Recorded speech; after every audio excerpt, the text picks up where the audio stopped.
Hey, everybody, it's Eddie from Tokyo. This is your cryptocurrency update from Japan. I was going to take the day off today because I have an interview in a couple of hours, but there are some very super interesting developments, and I just couldn't ignore.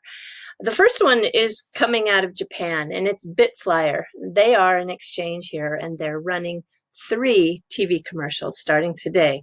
They are 15-second spots. One is to pique your interest about cryptocurrency, Bitcoin, and one is about the robust security of cold wallets. And the third one, very interesting, they chose to do it on the multi-signature technology, which I think is a pretty advanced thinking, but Japan is a little bit a ways down the ramp when it comes to adoption.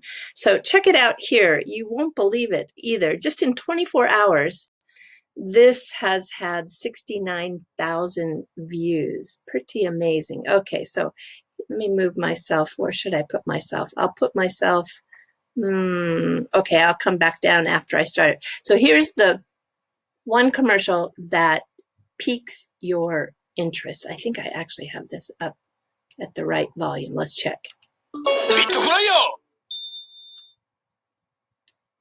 Well, cancel that. Let's try that again. Okay. ビットコインの話を聞いたよ。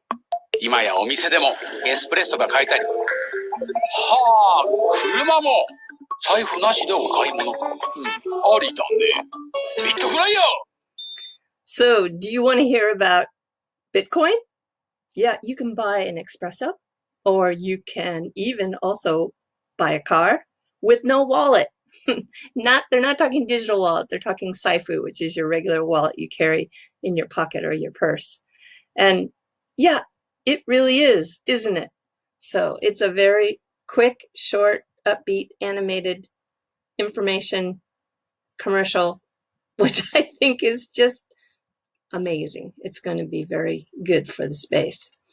Okay, just about 4 hours ago, Ashish Burla tweeted out that Ripple's looking for a new product director to bring an entirely new RippleNet product offering to the market, loans. So this has a lot of people talking because, yeah, I think it's surprising everybody. This is the actual detail for the position. And it's a director of product management loans. And Ripple is expanding into loans, and the person will be able to bring a new loan product to market from concept to launch for RippleNet customers. So I think this is so interesting. This person will bring strong leadership skills as they will need to collaborate heavily with cross-functional internal teams and the financial ecosystem for the partners and customers. And it's going to be based out of San Francisco. And I think the product offering here is going to be related to, look at this. So you have to have empathy around the problems related to working capital needs and cross-border payments. Yeah, this company is amazing. I mean, we are really, truly seeing multiple verticals being built out. And, you know, when Brad Garlinghouse said that Ripple was going to build the next Amazon, you know, I think people probably disregarded that or thought he was just aiming too high. I don't think so anymore. I actually don't think so anymore. And this is from Tenitoshi. He is on Twitter, and he created this graphic, which it's just a thinking process of what possibly this new loan product could be. So you see here, you've got Bank A sitting in Japan, and maybe Bank B needs money. So they're using these possibly, I don't know if you want to call Bank X a central bank, maybe, possibly, and Bank Y is another central bank.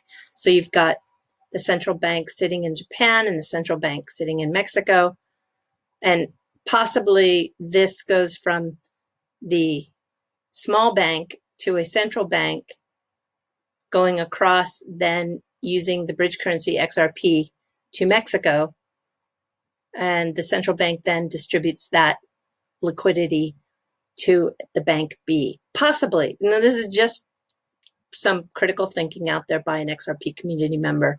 We don't know, but it is, I think, sometimes fun to try to speculate or figure it out. When somebody says that banks are not going to hold XRP, this is just an answer I want to bring you to that was from David Schwartz back in December 2017. And he was asked on Quora, will banks themselves use the XRP token in the Ripple protocol, or will they rely on makers, market makers, or use pure IOUs? And this answer is really good because you can see that at that time, you know, what's so amazing is when you go back and you look at what the thinking process was a couple of years ago, and then how they have executed still on what they were planning to do. This is one of those examples. So they can always, the bank can always use a market maker for settlement, and they can employ that third party to act as the legal owner of XRP, like we see MoneyGram doing with Bitso. And in the last paragraph, you can see it's really summed up so that if Ripple is successful in positioning XRP as a settlement currency, even if financial institutions don't hold XRP, companies that make lots of payments around the world could be incentivized to act as market makers to acquire XRP cheaply and then use the XRP to make outbound payments cheaply. This could be a significant source of demand. We all know that when you take action that has a significant source of demand with the impact on supply, this is why when people say, you know, the price isn't doing anything, well, we are in the building process still. And I think we're getting, closer than ever. I really do. And if you can't wait, you know, this is something I wanted to say in yesterday's video, and I don't know, I kind of forgot, but I do, of course, get a lot of people doing a pushback on comments about the price, and that's okay. You know, really, truly, if you cannot wait for this product to mature, I am not going to tell you to stick it out, because not everybody has the same timeline in life. And so if you can't wait, it's okay. I mean, it's really okay. Don't get involved with this project. But if you have the time and truly enjoy to see the process of this building process, which I do, which is why I'm here, it's the same reason why I was there in the beginning of the internet, 1996, 97, 98, 99, 2000. I mean, it was just fascinating. And I'm having that same level of fascination with this space. Okay, everybody. Yeah, well, I'm not jumping to the fluff yet, which, by the way, is very traditional today. I get a lot of requests for traditional fluff. This video that Sam did yesterday, I'm really happy that it has some legs. And Stetis, who does the XRP community poster, made this card that quotes Tone Vays from his Bitcoin halving party. No one is actually using Ripple. They are using the token internally. I mean, it's just beyond. It's just beyond words. So I want to show you something that came out today that just, I think Tone is going to be so shocked on this one. This is an article from Shay Wang, and she says today in this is truly amazing. How XRP enables faster, low-cost cross-exchange transfers. And what she has found is that the network congestion on Ethereum and Bitcoin, you know, have reached unprecedented levels, and the transaction fees for both of those assets exceeded 5 times the norm. Moving these currencies in and out of the exchanges became extremely difficult due to high fees and delayed processing.